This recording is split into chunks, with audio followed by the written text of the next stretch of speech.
A vida de Oksana parecia um verdadeiro campo de batalha. Enquanto o marido, Denis, curtia o sol de Chipre com os pés na areia e um drink na mão, ela se via sozinha em meio ao caos. Duas crianças pequenas, uma sogra frágil se arrastando em muletas e uma casa que mais parecia um campo minado de brinquedos espalhados. O celular vibrou com uma mensagem que doía como uma facada. Pousamos. Classe executiva. Você devia estar aqui. A foto anexa mostrava Denis de óculos escuros, sorridente, com um mar turquesa e uma piscina de fundo, um contraste cruel com a realidade que Oksana enfrentava. Verônica, de 4 anos, desenhava com canetinhas nas paredes recém-pintadas, enquanto Máximo, de 2, se agarrava à perna da mãe como se fosse seu único porto seguro. Na cozinha, a sogra, Galina Petrovna, lutava para alcançar a chaleira com as muletas, derrubando tudo ao redor. Oksaninha, me ajuda por favor, não consigo. O pedido soava como um lamento. Ela fechou os olhos, contou até 10 e se levantou, mais por obrigação do que por vontade. Ao tentar conter a bagunça, Verônica atirou a canetinha na parede com um grito: não quero. Papai deixou. Como se a palavra do pai, a milhares de quilômetros dali, fosse lei. Enquanto tentava limpar o chão encharcado de água quente, resultado da última tentativa frustrada de Galina, Oksana ouvia a sogra murmurando desculpas. Só queria um chá. Mas não havia tempo para compaixão. Com as crianças aos prantos, a casa de pernas para o ar e a sogra impossibilitada de se mover sozinha, ela mal tinha fôlego para respirar. Quando finalmente conseguiu sentar Galina, distribuir biscoitos para Máximo e confiscar as canetinhas de Verônica, o corpo pesava como chumbo. Só então permitiu-se olhá-lo no fundo dos olhos, o celular. As palavras saíram como um grito abafado. Denis, sua mãe está de muletas. Ela não consegue me ajudar, ela precisa de ajuda. E você? Está aí, descansando. A resposta demorou, mas quando chegou, foi como um tapa. Oksana, eu expliquei. Foi uma viagem relâmpago, os colegas insistiram. Você disse que daria conta. Daria conta? Sozinha com 2 crianças, uma sogra acamada e uma rotina que não perdoava? Eu disse que não daria conta. Você prometeu que minha mãe veria, mas ela está doente. E agora? A voz tremia de raiva e exaustão. A resposta final foi um golpe. Mas pelo menos você não está sozinha, né? Tem companhia. Companhia? Uma mulher de moletas que mal conseguia se levantar era companhia. O celular foi jogado na mesa com violência. Galina, observando tudo com olhos cansados, balançou a cabeça. Filha, isso não é vida. Ele sempre foi assim, egoísta.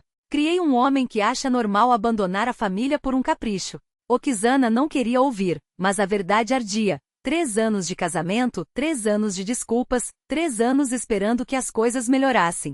E ali estava ele bronzeado e relaxado enquanto ela afundava. Quando a mãe chegou no dia seguinte, depois de uma ligação desesperada de Denis, que nem teve a coragem de falar com a filha, foi como um sopro de ar fresco. Em poucas horas a casa estava arrumada, as crianças alimentadas, Galina cuidada. Oksana dormiu 7 horas seguidas, algo que nem lembrava quando tinha feito pela última vez.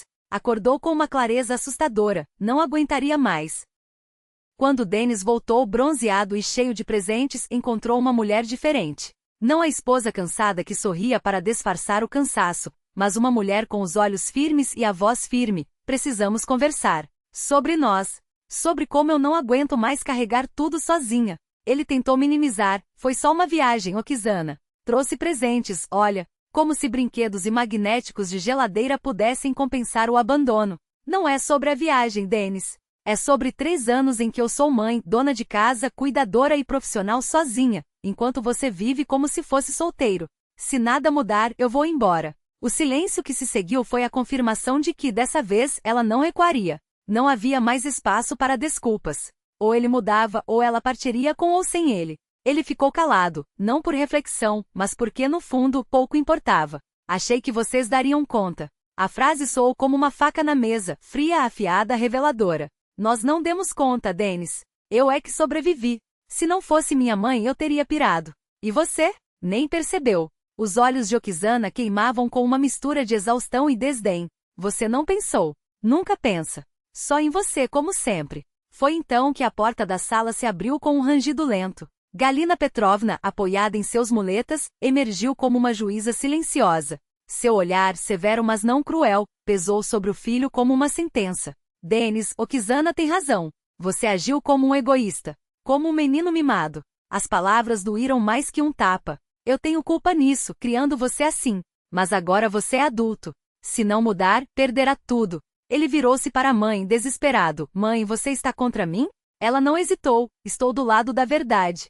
Okizana carrega essa casa há 3 anos sozinha, enquanto você vive como se fosse solteiro. Isso não é certo. O silêncio que se instalou foi denso, quase físico. O que vocês querem de mim? Sua voz tremia pela primeira vez sem a armadura da indiferença. Quero que você seja pai, marido, parceiro. Okizana cruzou os braços, firme. Que assuma metade das responsabilidades. Que leve as crianças ao parque nos fins de semana. Que me deixe descansar. Que se for viajar, nos leve junto, ou me deixe ir sozinha. Porque eu também trabalho. E além disso tenho 2 filhos. Eu trabalho. Rebateu ele, automático. Eu também trabalho, ela cortou seca. E mesmo assim, sou eu quem faz tudo. Não estou pedindo o impossível, Dennis. Estou pedindo justiça. Ele ficou imóvel por longos segundos, como se as palavras dela finalmente tivessem perfurado sua bolha de autocomiseração. Então, lentamente, assentiu. Tá bom. Vou tentar. Mas, o que exatamente eu faço? E ali na mesa da cozinha, entre xícaras de chá frio e uma lista de afazeres rabiscada em um guardanapo, começou a reconstrução. Dividiram tudo. Quem acordava mais cedo, quem preparava o jantar, quem limpava a bagunça do dia, quem ficava com as crianças nos fins de semana. As primeiras semanas foram um caos. Dennis esquecia, resmungava, tentava escapar, mas Okizana não cedia.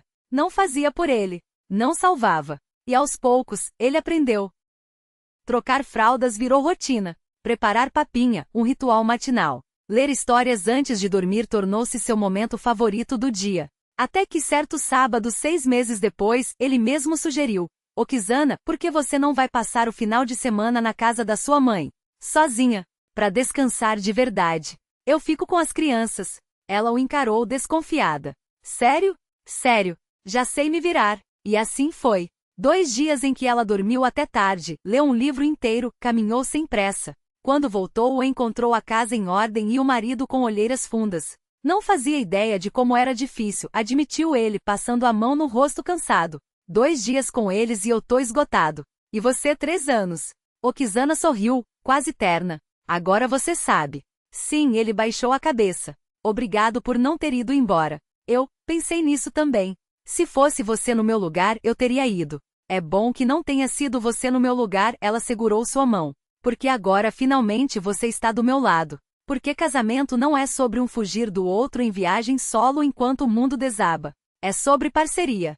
Sobre dividir o peso para que ambos possam, algum dia, descansar. E quando um voa para Chipre enquanto o outro se afoga em fraldas e contas, isso não é amor, é exploração. E o amor, por mais profundo que seja, tem um limite. Um limite que se chama respeito.